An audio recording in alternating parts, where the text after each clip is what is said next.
evening to you tonight. Thank you so much for being with us as we begin on the program once again with historic breaking news. Former President Donald Trump has now been indicted for a third time in relation to his efforts to overturn the 2020 election. Analysis is straight ahead for you on the program as we bring you special coverage of this day. The former president will appear in court on Thursday, so over the course of the next few days on the program, of course, we will bring you continued analysis and coverage of this story. Starting things off, though, tonight, I want to go to some of the candidates who are running against Donald Trump. Let's start with Larry Elder, who is a conservative talk radio host and himself, as I said, a candidate for president of the United States. Joining me now to discuss this story is conservative talk radio host and now candidate for president in 2024, Larry Elder. Thanks so much for taking the time. Wyatt, nice to talk to you again. As well. So let's just start out. I mean, we know that this is obviously a developing story. We have a lot of issues that and potential developments as it relates to the story that can arise as we go on. We don't know all the specifics of it yet, but we do know that it's in relation to the false claims that were made by the former president that in some way the election was stolen. So let's start out with, do you condemn those claims that were made by former President Trump? Well, you start out by saying that the claims were false, that the election was stolen. Depends on what you mean by stolen. If you mean were there shenanigans, if you mean was there unfairness, hell yeah, there was unfairness. COVID was used as an excuse to change election laws and regulations in Michigan, in Wisconsin, and in Pennsylvania. The suppression of the Hunter Biden laptop story, the 51 former Intel officials who wrote a letter claiming that the laptop had all the hallmarks of Russian disinformation. It clearly was not true. The laptop was completely valid. The $400 million that Mark Zuckerberg spent on election officials to get out the election returns for Democrats, the $40 million that Sam Bankman-Fried stole from depositors and gave to the Democrats in 2022. All of this is why we, meaning Republicans, are so angry about what we consider to be a two-tier judicial system. And this indictment against President Trump for allegedly defrauding the country when he gave a speech on January 6th and said, I want you to peacefully and patriotally make your voices heard. It's true that Mike Pence was pressured by Donald Trump not to certify the election, but even Mike Pence did not say that his former boss engaged in any kind of insurrection. His former boss had a different view of whether or not the Constitution allowed Vice President Trump to overturn the electors in various states. They disagreed, but even Pence never accused Trump of engaging in an insurrection or obstruction of justice or that he was defrauding the American people. So I think the whole thing is completely, totally unfair. Right, but you know as well as I do, that's not what the former president is saying. He has been saying that the election was rigged against him, that that there was issues with the ballots as he describes it. Do you at least acknowledge that that portion of things is untrue? I'm not going to acknowledge that at all. What he said was that there were his lawsuits. He filed lawsuits. None of them prevailed, but in one of them, the Wisconsin lawsuit regarding the use of unsecured drop boxes, the Chief Justice of the Wisconsin Supreme Court filed a dissent and said the drop boxes were illegal, and going forward, they're not going to use the drop boxes. In Michigan, the Secretary of State used COVID as an excuse to send mail-in ballot applications to every registered voter, whether or not they required one. Donald Trump lost that 2-1, but one of the judges filed a dissent and said that the Secretary of State should not have done that. And there are two prominent left-wing lawyers in America, Jonathan Turley and Alan Dershowitz, both of whom are Democrats who did not vote for Donald Trump. And they felt that the laws were changed in Pennsylvania, and Dershowitz predicted A, that the Supreme Court would take up the case, and B, Donald Trump would win it. He was wrong on both counts, but these are not wingnuts who are conspiracy theorists. There are legitimate reasons why Donald Trump was angry about the election of 2020 and to accuse him of trying to defraud the country because he made legitimate arguments, to me, is completely, totally unfair. Right, but you just said yourself that in many cases, the judges didn't listen to the claims of the former president, and many people often point out that these themselves were Republican judges. So when you look at what everyone is saying in relation to this situation, the claims that were being made by the former president, many people feel are ultimately what led to January 6th, because that was the overall message. Why, when you say things like many people feel, you can say that about anything. Half the country feels very differently. And I'm the half that feels differently than the way many people feel. I think it's completely, totally unfair. Hillary, for 4 years, running around accusing Donald Trump of being illegitimate, her word, not mine, saying that the election in 2016 was stolen, her word, not mine, to the point where 2/3 of Democrats falsely believe the Russians changed vote tallies. But just because one person says it doesn't mean it's right when the other person says it, I guess, is what people are saying, right? Just because someone else may I finish my point? Hillary, for 4 years, referred to Donald Trump as illegitimate, referred to Donald Trump as having stolen the election.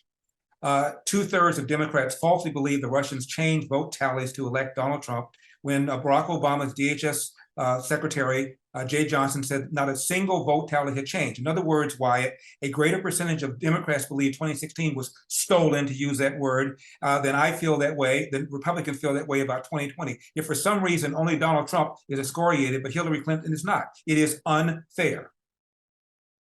And so just lastly here, before we conclude, when you look at what's happening in relation to the situation, obviously there could be potential developments that could come that connect this indictment to January 6th as well. Oftentimes the people that were there on January 6th are the same types of people that were making the claim that the 2020 election was stolen. And I get what you are saying, about other people who have also done the same thing. Al Gore had some concerns about his election. Secretary Clinton did, no doubt about that, with some of the Russian stuff that was coming. But I guess, even if that is the case, that didn't lead to the attack on the Capitol of the United States. Well, that's because Hillary wasn't president at the time. Hillary's supporters in 2016, in November, when Donald Trump won, there were protests all over America, including violent protests. That's the problem here. As I said before, there is a double standard. Donald Trump made arguments. The arguments did not prevail, but that does not mean he did not have a right to make the arguments. I think it's unfair for Donald Trump to be accused of engaging in any sort of insurrection. I haven't read the indictment. You haven't read the indictment. There are specific charges that are going to be made, so we'll take a look at what the charges are. Regarding the people that stormed the Capitol, Wyatt, I will agree with you. Some of them engaged in criminal activity. Some of them were violent, and they should be prosecuted to the fullest extent of the law. But it has nothing to do with Donald Trump somehow orchestrating some sort of insurrection. One more time, what he said on January 6th was, I want you to peacefully and patriotically make your voices heard. What part of peacefully and patriotically don't people seem to understand? Right. Okay, so we'll leave it there. That is Conservative Talk Radio host Larry Elder. Thanks so much for doing this. Really appreciate it. May I also point out that I need 40,000 individual donations in order for me to qualify for that first debate on August 23rd. Go to my website, larryelder.com. You can give as little as $1. You're Canadian, you can't do it, Wyatt, but the non-Canadians who are Americans who are listening can do so. Awesome. Thanks so much. You got it.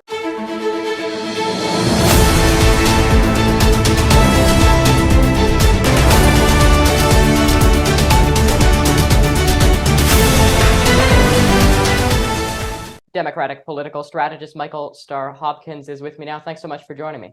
Hey, thanks for having me. So let's just start out with, obviously, what we've been talking about all throughout the program with this indictment of Donald Trump. I mean, it seems as if any news about Donald Trump in the press and in the media right now is, you would think, be negative for his campaign. But it turns out in many ways it's actually positive for his campaign. At least the fundraising and polling numbers suggest. A lot of people, though, are saying that there's no way that's true. There's no way that the fundraising and polling numbers have actually went up because of all of these negative things that Donald Trump has done, like claim that the 2020 election was stolen, despite there being no evidence of that. Do you think these indictments are positively or negatively impacting him? I think these indictments are a Rorschach test. What you see tells you what side of the party you're on. The problem for this is during the general election, Donald Trump's going to be the nominee, but he's going to be a nominee going through probably 4 indictments, one of which is federal in D.C., one is federal in Florida, a state in New York, and a statewide RICO in Georgia. That's going to really wear on his suburban vote. And one of the big problems that Donald Trump had was during his first election, he was the anti-Hillary candidate. People were voting for him, or rather against Hillary Clinton and not necessarily for him. Then come the 2020 election, Joe Biden became the alternative. And Biden has provided a very calm, the economy is improving, things have kind of stabled out. And you have a candidate now who's running strong, who clearly attempted to overthrow an election, who intended to stop the rightful transfer of power, someone who attempted to start riots across the country so that he could implement the Insurrection Act. I think at the end of the day, it just becomes too much, and elections are won by margins. What do you make by the claim, Vivek Ramaswamy, for example, who was actually on this show just last week, he's put out a video statement essentially reacting to this indictment, as have many of the other candidates, talking about how it's the Biden DOJ who is politicizing this. What do you make of those claims by Republicans who are essentially faulting this and putting the Biden administration at fault for making this decision? When you play clown games, you get clown prizes. And that's really what's going on with the Republican Party right now. They're all waiting to see who can be the person standing when Donald Trump falls. The problem is he's not going to fall. And he's not going to fall because the only person that's really taking him on head on is Chris Christie, who he is too tainted to be the person to rise above. If Ron DeSantis actually wanted to win the nomination, wanted to be competitive, he would have positioned himself as the young, kind of Reagan-esque alternative who wanted to repair Washington and really, bring back Republican culture to be the more focused version of Donald Trump. But instead, he's been cowardly at every turn, refusing to take on Trump on any issues, and really missing every opportunity that he's had. And just lastly here, before we conclude, obviously many of these candidates are going to be gathered soon in Milwaukee for a primary debate where they are going to be debating what's unfolding here. But Donald Trump might not attend that debate. But the other candidates that are running, as I've talked with some of the other people on the show about, not many of them are willing to come out and openly criticize Donald Trump. And this indictment is a good example of that. Not many of them are openly coming out and criticizing Donald Trump for this indictment, under a few exceptions. People like Chris Christie and Asa Hutchinson, they have previously criticized Trump for many reasons, but it seems as if, part of the reason Vivek Ramaswamy is becoming so popular is because he is essentially a younger version of Donald Trump, as many of the pundits have noted. What are you expecting to see from some of the other candidates in this race as it relates to this indictment, whether it be their reactions or what have you? Well, let me first say every response is going to be milquetoast except for Chris Christie. And as we head into this debate, the debate's going to be nothing more than the kiddie stage. They're going to try to attack each other and really tear each other down so that they can be the alternative to Trump. The problem is Trump is going to be the nominee. And once he's the nominee, Republicans have two choices. Either they're going to back him and become indifferent to what they see, or they're going to turn on him and risk losing the White House and try to save the House and Senate. I don't see Republicans having that type of long-term strategy. I think they've attached themselves to a political suicide bomber who has no problems pulling the trigger and destroying the Republican Party if they don't give him what he wants. And to some degree, that's what Republicans deserve, because Trump is who he said he was. He's doing the things he said he was going to do. And so when you have Mark Meadows, Mike Pence, people who I disagree with and are conservatives, really making the case for why Donald Trump should never have power again, I think that says everything. All right, we'll leave it there. Michael Starr Hopkins, Democratic Strategist, thanks so much. Hey, thanks so much, always.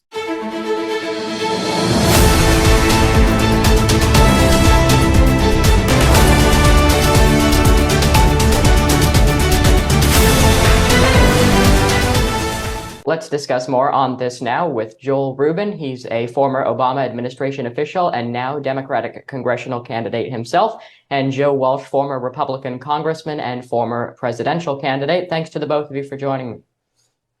Good to be with you, Wyatt.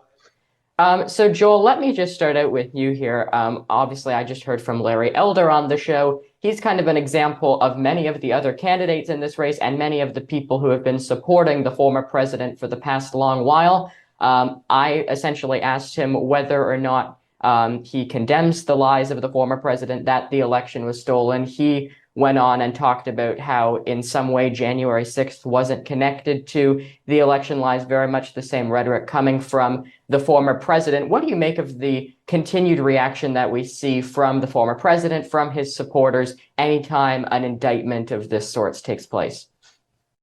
So, Wyatt, I think the best way to describe it is strategic gaslighting. These guys have been essentially telling Americans lies for 2.5, 3 years now, and they got caught. And now it's in black and white. And I think what we'll see in the days ahead is in the indictment from Jack Smith that the corroborating witnesses to the crime of a coup against the United States were the Republican leadership, the Republican appointees, and the people working with Donald Trump at the White House. So he's got nowhere to hide. The words are serious. Now, of course, people like Larry Elder might not like that, but from their perspective, trying to find a way out is going to be incredibly more difficult in the days ahead. And I just think, frankly, they know they're playing a losing hand, at least when it comes to facts. So, Joe, perhaps let's talk about what this actually means moving forward, because this is one of now 3 indictments, but there could be more coming. The other ones haven't seemed to have an impact on his 2024 presidential campaign that he's running. As a matter of fact, fundraising, polling-wise, they always seem to help him in that regards. But I've spoken with a couple of people on this show where they say that, they don't believe those fundraising and polling numbers because there's no way in the world that he can be benefiting from all of these indictments, which most people would view as a negative thing. Would you agree with that, with those statements? Oh, no, Wyatt, I'd completely disagree. This is the sad state of affairs. This is where we're at. And I disagree with your premise that the indictments haven't had an impact on him. He will be indicted a 4th time because he deserves to be indicted a 4th time. These indictments have strengthened him within the Republican Party. And that's going to continue. It's increased his lead. It's increased his support among Republican voters because Donald Trump convinced them, Wyatt, that the deep state is after him. Trump's convinced them of that. So every indictment, every new charge only reinforces that narrative and strengthens his support within the Republican Party. It's sad to say, but it's true. Joel, do you think we could see at any point in time, or do you predict at any point in time that some of these GOP candidates could separate from Trump? I mean, I talked with Vivek Ramaswamy on the show recently as well. He, similar to Larry Elder, refuses to say anything remotely negative about former President Trump. And then you have the people who, will criticize him, sort of, people like Florida Governor Ron DeSantis and Nikki Haley. But it seems as if there's really, aside from maybe Chris Christie and Asa Hutchinson, no candidates in the race right now, at least, who are openly coming out and criticizing Donald Trump for things like the 2020 election lies that we are seeing now. Yeah, Wyatt, I think to what the congressman is saying, there's minimal political incentive for someone running for president in the Republican Party right now to attack Donald Trump or corroborate what Jack Smith is alleging in this indictment. It's just not where the Republican base is. And that's frightening because it basically means that we now have half of America roughly becoming routinely lied to, having their brains sort of scrambled in terms of what's true and what's false. And these candidates, rather than being profiles in courage like Mike Pence, like Chris Christie, who are getting clobbered in the polls, they're running to the right of Donald Trump, hoping perhaps to be his vice president in the next election, because I think everybody sees the polls as they are, that this is going to be Donald Trump's nomination, and probably no later than like February or March. And so the political incentives are taking us into a position now of lies and disinformation, and the truth is getting harder on the Republican side to really live with. And Joe, just before we conclude here, there are some other people that are obviously super close to former President Trump, like the Rudy Giulianis of the world, for example, that could be impacted by this indictment or future indictments to come. What are you expecting that to mean as we move forward? Are you expecting them to kind of stay close with former President Trump, or perhaps part ways, given the fact that it can impact them now as well? Well, that's the million-dollar question, Wyatt. There are 6 unindicted co-conspirators in this indictment against Trump, unindicted. Why? to be indicted soon? Are they Rudy and the rest? Are they unindicted because Jack Smith is going to give them a chance to get on board the justice train? Don't know. What we do know is Trump is paying for a lot of the legal fees of these guys. So it's a mess. The bottom line is Trump is in a whole heap of legal trouble. Many of these guys are as well. But the country needs to wake up to the fact of what Joe Rubin just said. My former political party is radicalized, and these indictments are good things for Republican voters. That is a frightening thought, but that's where we are.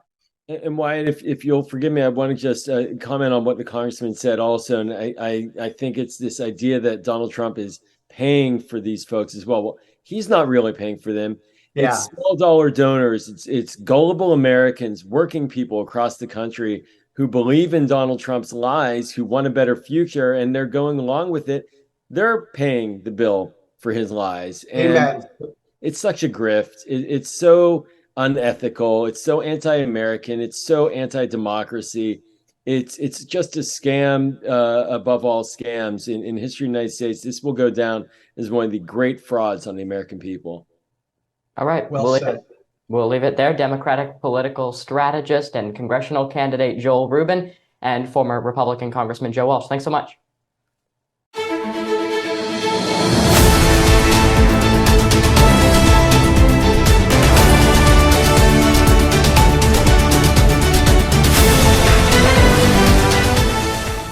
Joining me now to discuss the now third indictment of former President Donald Trump is the former governor of Arkansas and 2024 GOP presidential candidate, Governor Asa Hutchinson. Governor, thank you for taking the time. Sure, good to be with you. So let's start out. Obviously, this is the third indictment that we've seen of former President Trump, as I mentioned. It seems as if all of the other indictments have only helped him in terms of his fundraising numbers, in terms of his polling numbers. How does someone like yourself, some of the other candidates in this race, overcome that?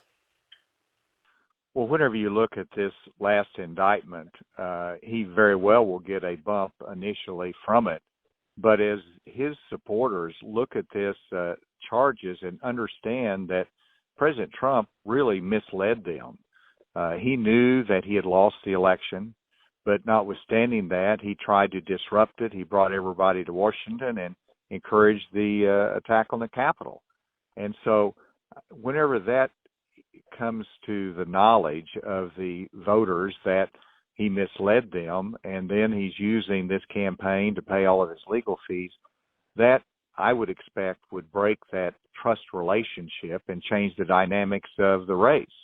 We will see, but as a candidate, I believe firmly that he would take us the wrong direction and that he should step aside, because you got to put the country first. And this indictment reflects really the tragedy of January 6th and the attack on the Capitol.